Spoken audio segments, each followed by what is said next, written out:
Lo hizo con una clara intencionalidad, porque el número de 12 hace alusión a las 12 tribus de Israel, que son las que conformaban y conforman el pueblo de Israel. Por lo tanto, nos está diciendo Jesús que Él ha venido a llevar una verdadera renovación en el seno del pueblo de Israel. Ha venido a restaurar el pueblo de Israel. A los 72 discípulos a los que envía el Señor, los envía a los mismos lugares a los que Él irá luego. Un poco hacen la labor de Juan el Bautista, preparar los caminos del Señor, preparar a esas personas para que estén dispuestas a acoger al Señor. Pero hay una cosa que llama la atención, y Él, por soberbia, se condena. Y por eso Jesús les dice: no estad alegres por eso, sino porque habéis sido fieles y obedientes a lo que yo os he dicho, y habéis cumplido la voluntad de Dios predicando el Evangelio. Queridos hermanos y hermanas, gracias a vosotros, nuestra parroquia ha podido llegar a miles de hogares de todo el mundo, compartiendo la palabra de Dios y manteniendo viva nuestra fe en el mundo digital. YouTube nos ofrece dos formas sencillas de colaborar. Con el botón Gracias podéis hacer una aportación puntual, y con la membresía podéis apoyar de forma mensual. Vuestra generosidad ayuda a financiar y mejorar nuestros equipos de grabación, transmisión y el mantenimiento de nuestro canal. Que Dios bendiga vuestra generosidad.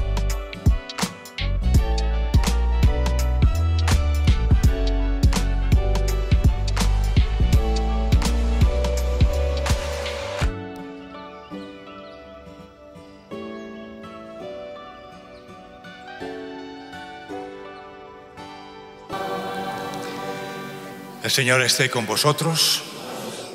Lectura del Santo Evangelio según San Lucas.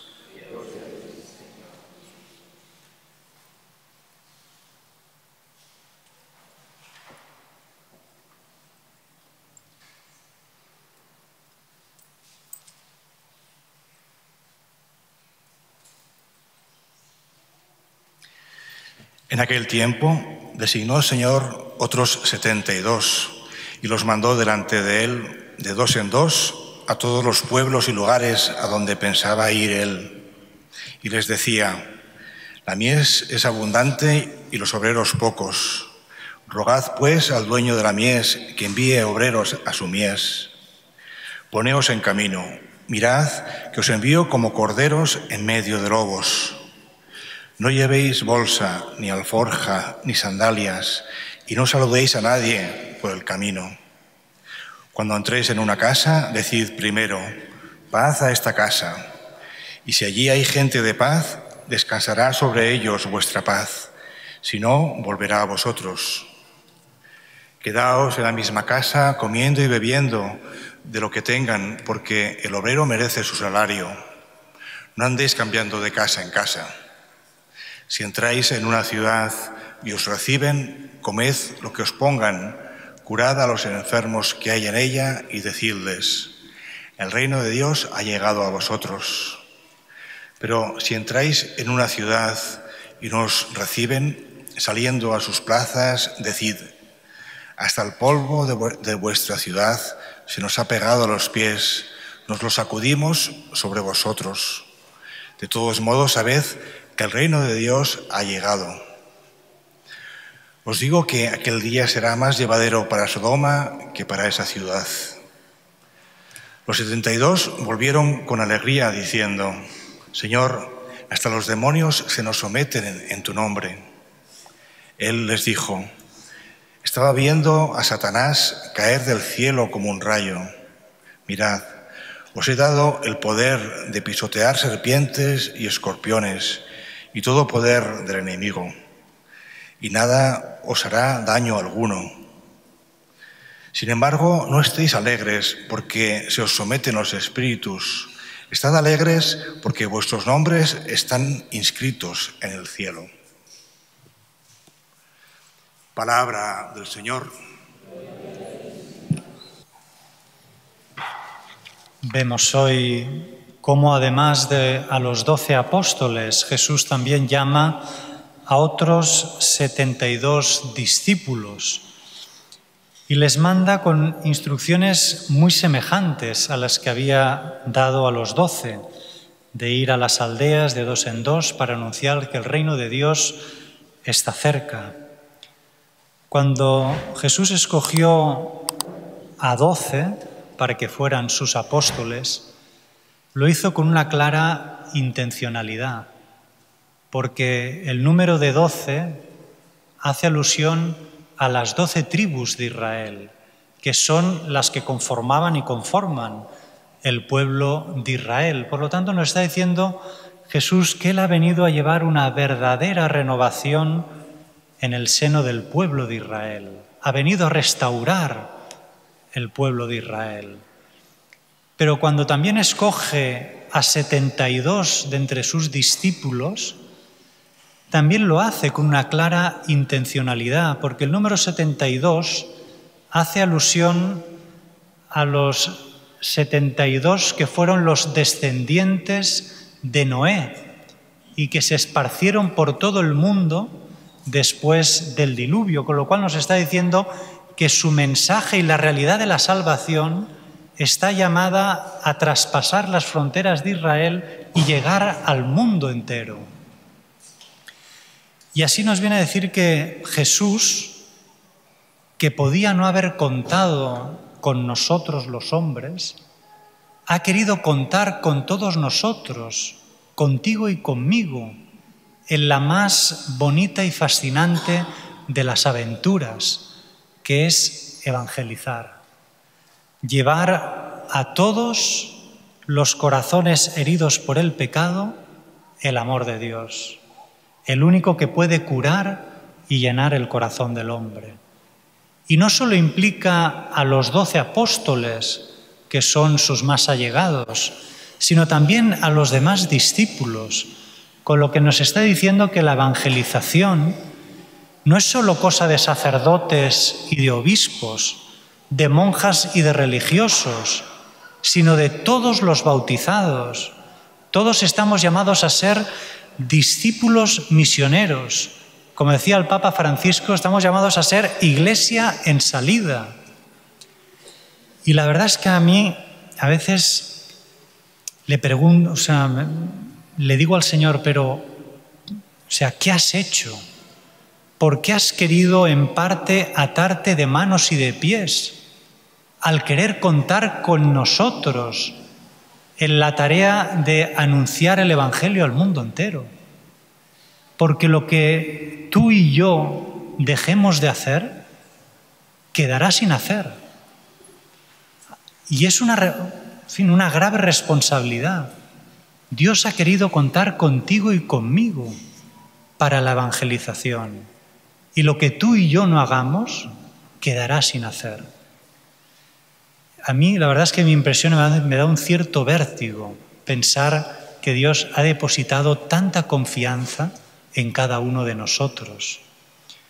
Es verdad que seguramente a muchos de nosotros, quizá a lo mejor a algunos sí, pero seguramente a muchos de nosotros el Señor no nos va a enviar a no se sabe qué parte del mundo a evangelizar. Pero sí que nos llama a todos a evangelizar ahí donde estemos, y especialmente a los que tenemos más cerca, nuestros familiares, amigos, compañeros de trabajo, vecinos, aquellos en definitiva que nos vamos a encontrar a lo largo del camino de nuestra vida. Quizá el Señor nos está llamando, ¿no?, a evangelizar a aquel vecino que quizá antes venía a misa y hace un tiempo que ya no viene. Aquel que quizás solo necesita como un pequeño empujón para venir a misa, una pequeña ayuda que quizá por él mismo no lo haría porque a lo mejor le da vergüenza hace mucho tiempo, pero seguro que con una pequeña ayuda, una invitación por tu parte, y seguro que con facilidad vuelve a engancharse y venir a misa. Animarlos a hablar con el sacerdote, con alguna persona que sabemos que le va a hacer bien, que le va a dar buenos consejos. Animarle, sobre todo a aquellos que quizá llevan años sin confesarse, para que se confiesen, para que experimenten el perdón de Dios en sus almas. En definitiva, el Señor nos llama a todos a ayudar a las personas que tenemos cerca a acercarse al Señor. Pero es verdad que nadie puede dar lo que no tiene, y de ahí la necesidad de cultivar la oración, como pide Jesús en el Evangelio. Porque por medio de la oración nos adentramos en esa relación de amor y de amistad con el Señor. Es ahí donde recibimos sus luces, sus consuelos, en definitiva, su amor, que nos llena y fortalece y que pone en nosotros ese celo por contagiar a otros ese amor de Dios que quema en nuestro corazón, para que también queme en esos corazones. Volviendo a los 72 discípulos a los que envía el Señor, los envía a los mismos lugares a los que Él irá luego. Un poco hacen la labor de Juan el Bautista, preparar los caminos del Señor, preparar a esas personas para que estén dispuestas a acoger al Señor. Pero hay una cosa que llama la atención, y es que esos 72 discípulos, que no tienen ni el prestigio ni la fama de Juan el Bautista, y muy probablemente, y que me perdonen, no tienen tampoco ni la talla moral y espiritual de Juan el Bautista. Pero curiosamente pueden hacer una cosa que Juan el Bautista no podía, y es poder decir paz a esta casa y descender sobre ellos la paz, entendiendo que la paz es el gran don de los tiempos mesiánicos. Es esa palabra shalom, esa realidad que contiene en sí todos los dones que se derivarían de la venida del Mesías: alegría, prosperidad, bien, abundancia. Y eso Juan el Bautista no lo podía hacer, pero estos 72 discípulos sí, porque son enviados por el Mesías y pueden decir la paz esté con vosotros, y esa paz realmente descienda a esos corazones, porque son enviados por el Mesías. Por eso podemos quizá entender mejor esa afirmación que Jesús hizo de Juan el Bautista, cuando dijo que realmente no ha surgido entre los nacidos de mujer nadie mayor que Juan el Bautista, pero el más pequeño en el reino de los cielos es mayor que él. Y estos 72 discípulos nos lo demuestran. Veamos algunas de las instrucciones que Jesús da a estos discípulos. En primer lugar, les dice que vayan de dos en dos. Tiene su importancia, porque como dice San Gregorio Magno, no puede haber caridad a no ser que sea entre dos personas. Y es que no puede haber evangelización sin amor fraterno, porque como dijo Jesús, en eso conocerán que sois mis discípulos, en que os améis los unos a los otros.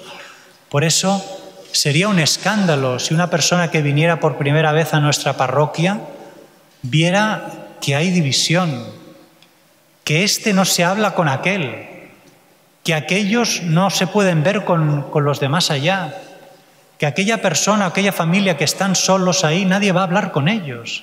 Sería un escándalo, un antitestimonio, es más, un impedimento para que esas personas pudieran acercarse al Señor.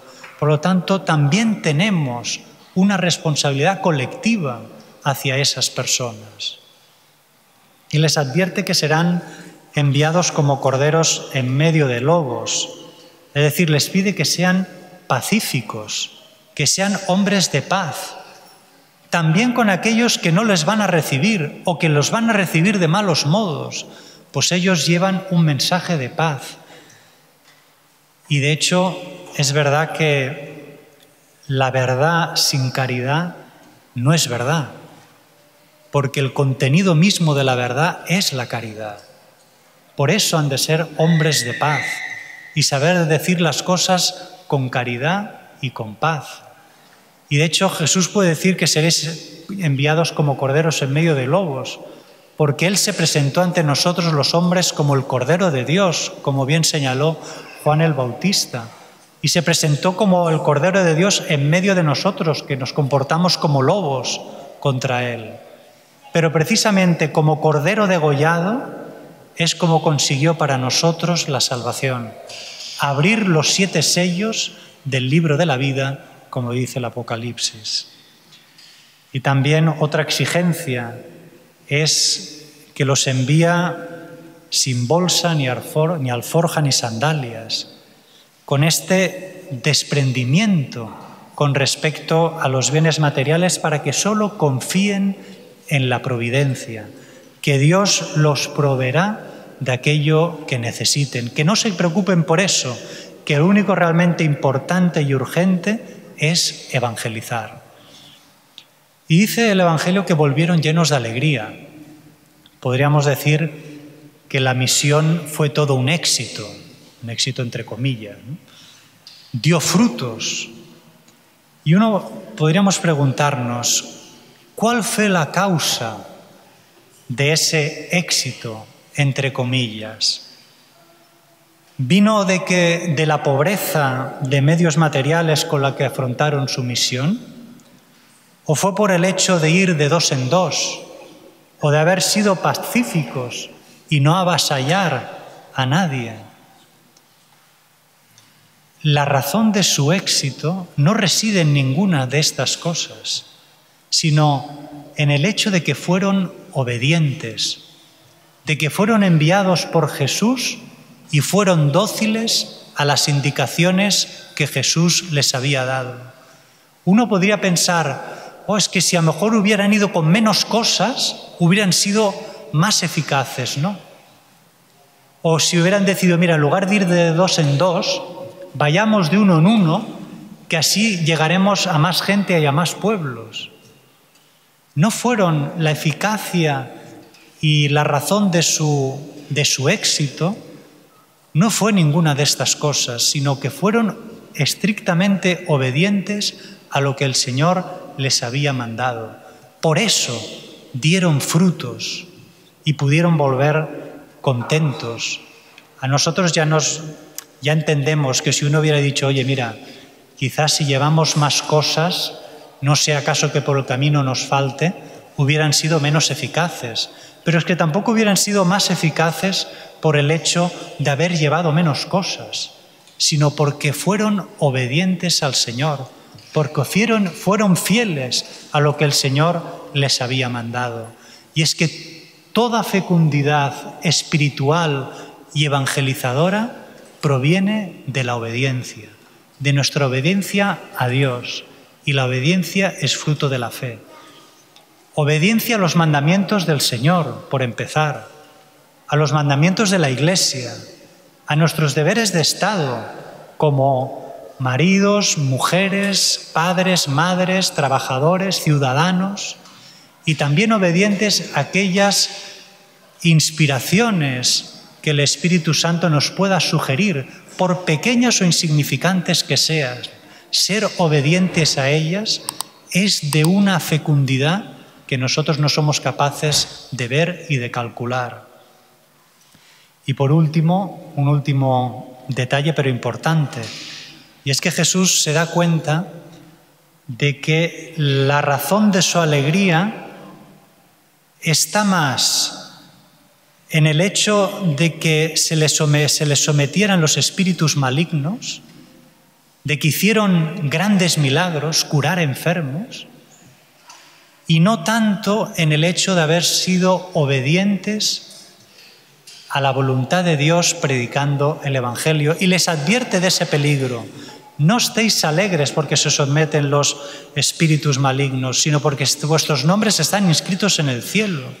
Por lo tanto, nos advierte a todos de que a pesar de los grandes dones que Dios nos pueda hacer y nos ha hecho y nos ha dado a través del bautismo, que no caigamos en el peligro de pensar que aquello que yo digo o hago tiene poder por virtud propia. ¿No sea acaso que todos aquellos dones que nos han permitido o han permitido ayudar a muchas otras personas a llegar al cielo, resulte que aquella persona ha ayudado a muchas otras a llegar al cielo y él, por soberbia, se condene. Y por eso Jesús les dice, no estad alegres por eso, sino porque habéis sido fieles y obedientes a lo que yo os he dicho y habéis cumplido la voluntad de Dios predicando el Evangelio. Pidámosle a la Virgen, que siempre se mantuvo escrupulosamente fiel y obediente a su Hijo Jesús, que nos ayude a nosotros a no dejarnos engañar por el maligno y a cumplir fielmente en nuestra vida la voluntad de Dios y solo la voluntad de Dios, sea la que sea en nuestra vida. De esto dependen cosas muy grandes.